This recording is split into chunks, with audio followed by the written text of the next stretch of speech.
تمام دیکھنے اور سننے والوں کو میری طرف سے السلام علیکم۔ بہنوں اور بھائیوں، آج ہم اپنے گھروں میں آرام سے بیٹھے ہوتے ہیں، ہمارے بچے سکول جاتے ہیں، کھیلتے ہیں، ہنستے ہیں۔ اب فلسطین کے کسی کونے میں ایک ماں اپنے بچے کی لاش کو سینے سے لگا کر بیٹھی ہوتی ہے۔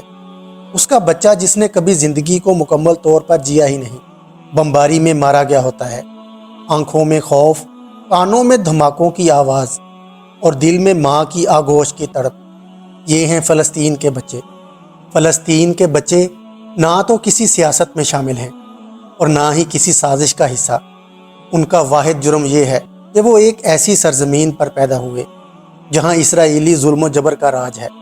یہ وہ خطہ ہے جہاں مسجد اقصی ہے، جس کے بارے میں قرآن کریم میں فرمایا گیا ہے، سبحان الذی اسری بعبدہ لیلا مسجد الحرام الی المسجد الاقصی۔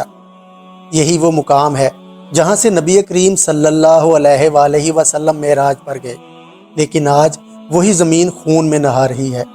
مولانا طارق جمیل فرماتے ہیں، امت کے بچے مر رہے ہیں اور ہم صرف سوشل میڈیا پر پوسٹیں لگا رہے ہیں۔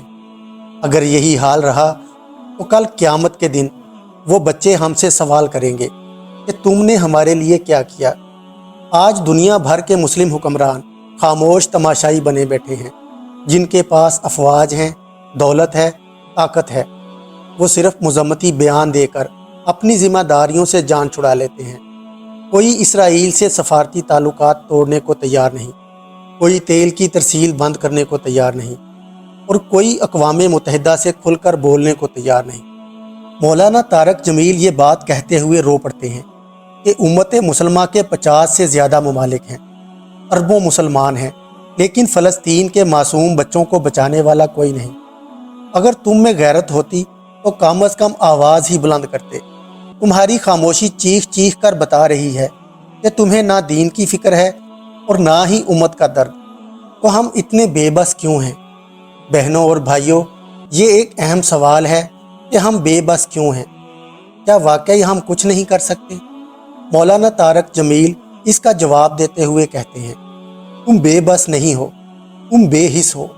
تم نے دنیا کی محبت کو اپنے دل میں بٹھا لیا ہے کہ مظلوموں کی آہیں تمہیں سنائی نہیں دیتی۔ تم اپنے بچوں کی خوشیوں میں مگن ہو، تمہیں ان بچوں کے جنازے نظر ہی نہیں آتے جو دن رات بمباری میں شہید ہو رہے ہیں۔ ہم بے بس اس لیے ہیں کہ ہم نے قرآن کو چھوڑ دیا، ہم نے نبی کریم صلی اللہ علیہ وآلہ وسلم کی سنت کو پس پشت ڈال دیا، ہم نے امت کا درد اپنے دلوں سے نکال دیا۔ مولانا فرماتے ہیں، جب امت کی دعاؤں سے غیرت نکل جائے تو وہ دعائیں عرش تک نہیں پہنچتی۔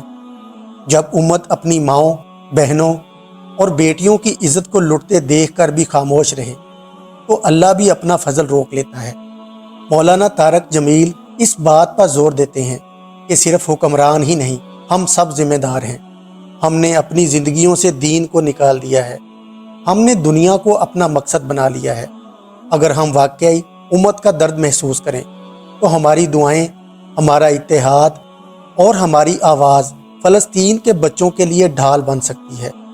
ایک امت کے ناطے اگر ہر مسلمان رات کو سجدے میں جا کر فلسطین کے لیے روئے تو اللہ کی مدد ضرور آئے گی، لیکن ہم تو سجدے میں بھی دنیا مانگتے ہیں، آخرت نہیں۔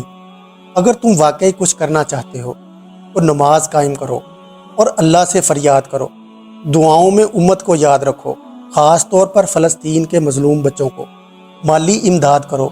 جو تنظیمیں وہاں کام کر رہی ہیں ان کی مدد کرو، اپنے گھروں میں دین کو زندہ کرو تاکہ اللہ کی مدد ہماری طرف آئے۔ آخر میں مولانا طارق جمیل فرماتے ہیں، اے امت محمد صلی اللہ علیہ وآلہ وسلم، جاگ جاؤ، کہیں ایسا نہ ہو کہ تمہاری خاموشی، تمہاری بے بسی اور تمہاری دنیا سے محبت تمہیں بھی ان ظالموں کی صف میں شامل کر دے۔